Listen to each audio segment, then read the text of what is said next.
The label is like a bank. You are on a loan. The money that you get in the deal, you have to pay that money back selling your music. And that Back in the mid-2000s, the New York rap scene was straight fire. You had 50 Cent running the game with G-Unit, and then you had Dipset, Cameron, Jules Santana, and Jim Jones, both crews blazing hot.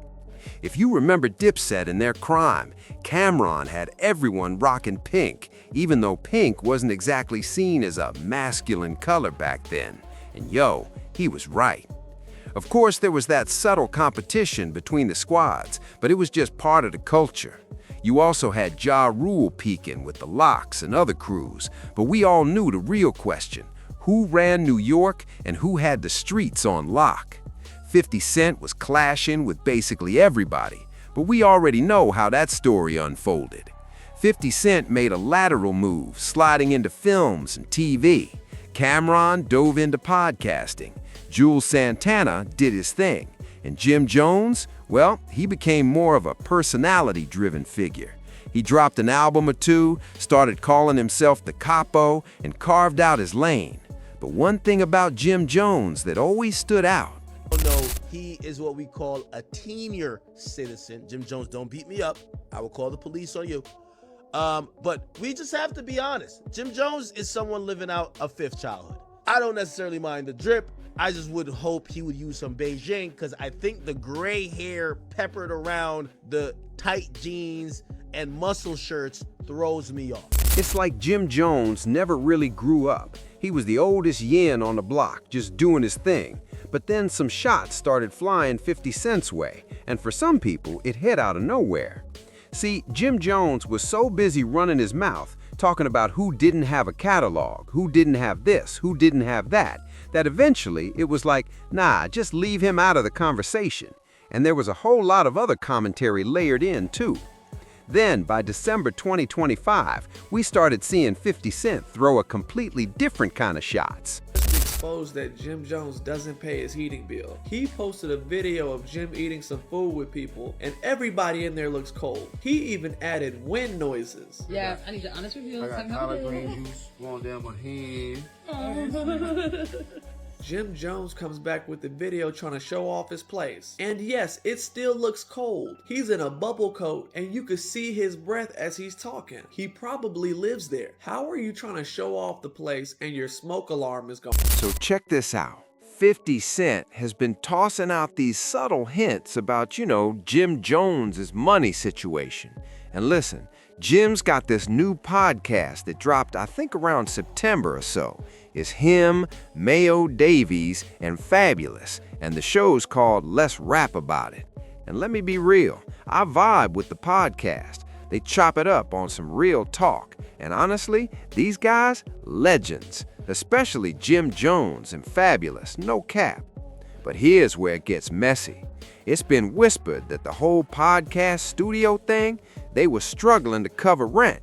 Yeah, keeping the lights on was apparently rough. And girl, it's getting cold in there, literally. But hold up, let's not jump the gun. These are just rumors floating around, you feel me? Anyone can throw shade or say you're hating. Nothing's official until receipts drop. Signed. The label is like a bank. You are on a loan. The money that you get in the deal, you have to pay that money back selling your music. And that $1 million that they give you is typically meant to be spent on making the album. So here's Breakfast Club talking about it, right around the same time. And hold up, they'd only been running this podcast for a hot minute, and already rumors are flying that Dills weren't getting paid. Now listen to this. February 19th rolls around, and there's a video of Jim Jones walking up to what looks like his apartment studio, and he can't get in. Then boom, there's an eviction notice with his real name, Joseph Jones, slapped right there. Of course, the internet loses it, and 50 Cent jumps in, making fun of it. Peep this post 50 dropped. Damn, bro, this wouldn't happen if we were friends. Wanna be friends? I don't know, let's rap about it. Now think about it. The podcast itself is literally called Let's Rap About It.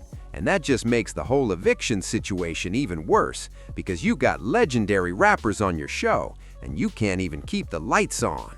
Girl, Dave East, fabulous. Jim knows these guys, but apparently none of y'all got the cash to run this thing properly. And being in this industry, you'd think some sponsorships or funding would help keep it going, but nah, they can't even film consistently. Jim responds with that corny Kung Fu Jim no locked doors LOL post, which, yeah, is kinda laughable. But dig this, this is really about the financial health of these so-called legends. Everyone thinks rappers are swimming in cash, living lavishly, but the truth is, a lot of these guys, even with iconic names, haven't transitioned like 50 Cent or T.I. Once the freebies stop, you gotta prove yourself and keep grinding. That's when business savvy matters. You gotta invest, plan, and not just flex jewels. Jim at 49 still dressing like he's 20 and acting like he's 20. That's a recipe to get evicted. Family, this happens all the time. And real talk, DJ Academics said it best. Listen, I'ma make more money than all you rappers because I get paid just talking about you, and y'all fall in and fall out. I can relate. Covering celebs daily can easily earn more consistent cash than some of these artists, because without albums or steady streams, brand deals are short-term and inconsistent. If you don't generate your own income and run your business right with the right partners, it all falls apart. Many can't handle it. Just get a check, spend it, and forget the business side. A select few, like Shaq or Rick Ross, get it, but most don't have the discipline or financial education. So here we are, 49, still trying to stay relevant and getting evicted because money isn't flowing. And this, it happens to tons of celebrities. Overspending, assuming cash stays the same. Meanwhile, people debate who runs New York, act tough, but the reality is bad at business, broke, all of it. Rapping can get you in, but it won't keep you. You've got to constantly impress and evolve. Popularity fades. YouTubers, rappers, anyone. It's harder to reach audiences as time goes on. That's why production, business moves, and evolving your brand are key.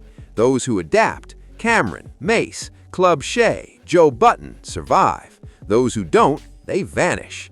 By the time they try, everyone's already running podcasts, building empires. And if your daily habits are Instagram scrolling, smoking, partying, and dressing at 15 at 49, this is the outcome. Jim Jones isn't the only one, it's a pattern. So tell me, what do you guys think about all this?